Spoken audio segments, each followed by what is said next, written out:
Hey, thanks, Donna. We're here in New York City at the headquarters of Bigbuzz Marketing Group with 3 customer service experts, Debbie Zamarinsky, Dr. Bob Deutsch, and Peter Shankman. Peter, I'm going to throw it over to you to discuss empowering those employees who deliver on that customer service experience. Everyone talks about empowering the employee to help the customer.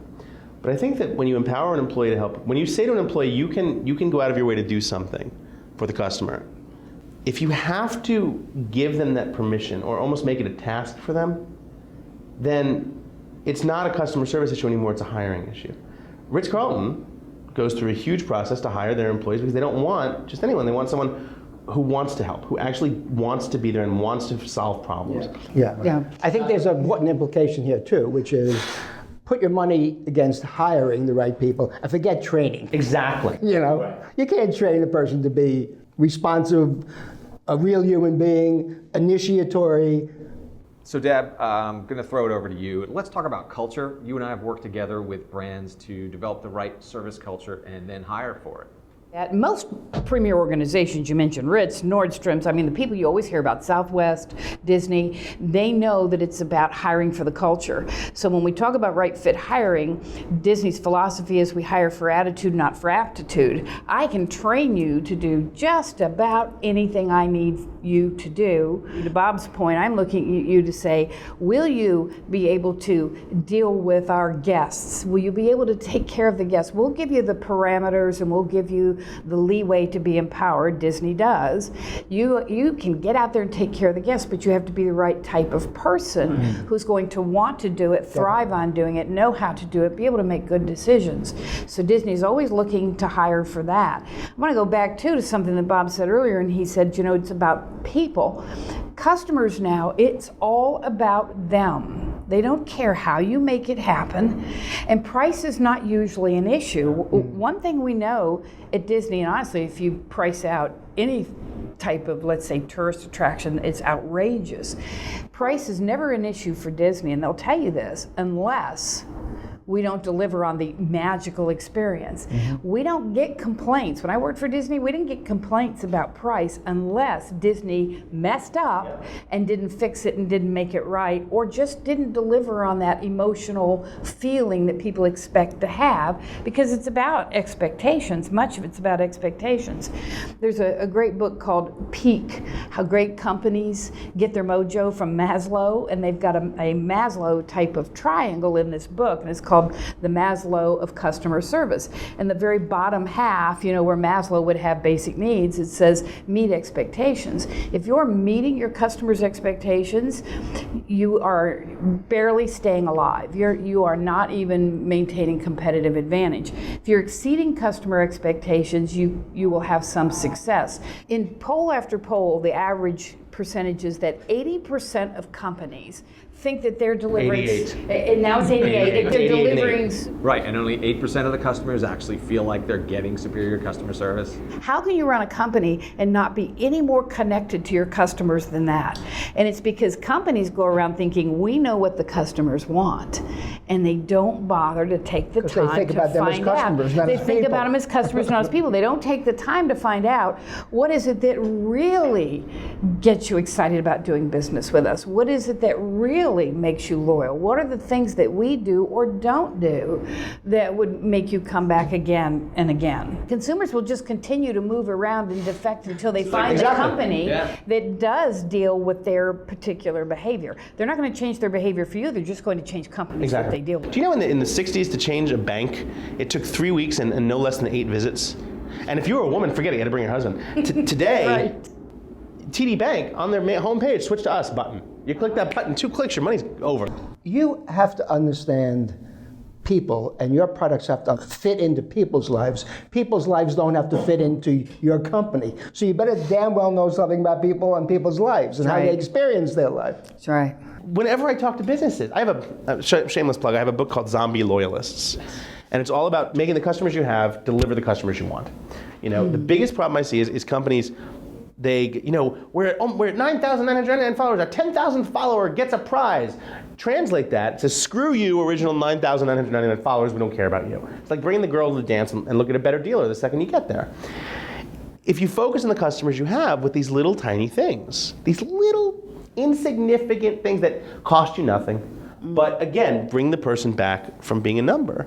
That brings you that level of loyalty. It's almost always the little things. Very exactly. And anybody can do it. You don't have to be a huge recognized brand. Anybody can do it. Totally. And then the other thing that managers, CEOs, executives, leaders of organizations have to understand is that they are not the people that have the biggest influence on the customer. It's the frontline employees who look that person in the eye, smile, say, I can do that for you, and I'm happy to do that for you. And managers are always taking credit, saying, oh, we built this culture. And maybe they built the culture, but unless it's delivered on by those frontline people, it's meaningless. So it's not only right fit hiring, then you give folks parameters. Disney had what they called service standards. And these standards, there were 7 of them, and those were the things that managers knew that they held people accountable for when it came to guest interaction. And they were simple things like make eye contact and smile. That was number 1, in fact. Yeah. Display appropriate body language at all times, right?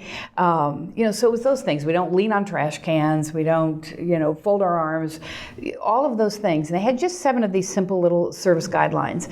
And they made sure that every single cast member, that's their employees, knew what those 7 service guidelines were. They trained them to understand this is what it looks like in your job. If you're scooping ice cream on Main Street, this is what it looks like to demonstrate the 7 service guidelines. If you are working IT in a back office, this is what it looks like. So they give you all of the information, but then what it really boils down to is accountability. And, we always say if you go to Disney often enough, you will eventually meet a disenchanted cast member. And they don't last very long, and they are usually asked very quickly to find their happiness elsewhere.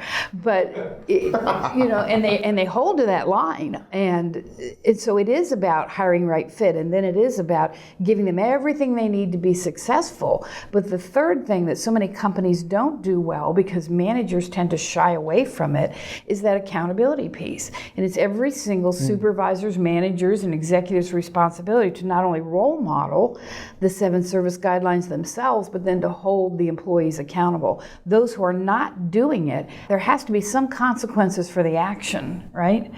And because when you're driving loyalty, it's the simple things like we said, and we know from polls and from studies that there are 2 or 3 just basic drivers of loyalty. And then you have to figure out how they fit into your culture.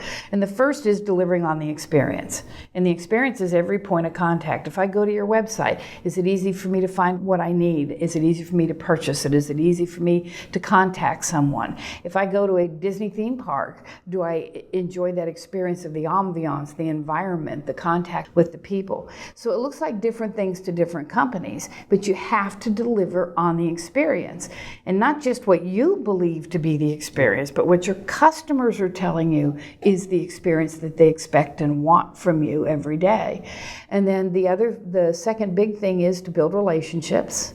Call people by name. It's as simple as things like that, to learn your name. If I'm checking someone in at a front desk, they have to give me their driver's license and a credit card. First thing I have is information to build that relationship. Hey, Mrs. Brown, oh my goodness, you came all the way from Florida. I'm so happy to have you here today. Isn't the weather beautiful, a lot cooler? Whatever that looks like. It doesn't sound scripted, though. No, it doesn't sound scripted. Yeah. And it can't be scripted. You can't say first recognize them and say hello by name. Then it has to be people who can say, I'm interacting with another person, right? Exactly. This is person-to-person interaction. I'm not selling another night at the hotel. I'm interacting with the person who's doing business with us. Something has to be part of the mix which is beyond satisfying my interests, satisfying what's relevant to me.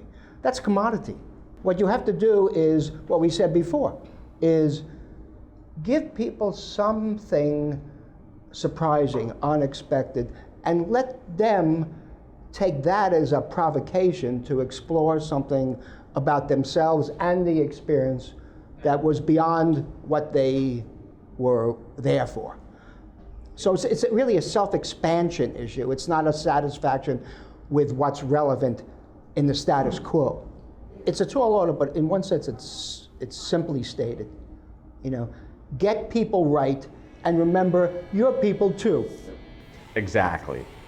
Well, that's it for this segment of the Buzzbubble. I want to thank Donna and our brilliant guests and invite you back to our next segment of the Buzzbubble on Live It Up. Find us online at thebuzzbubble.com. Thanks, and see you next time.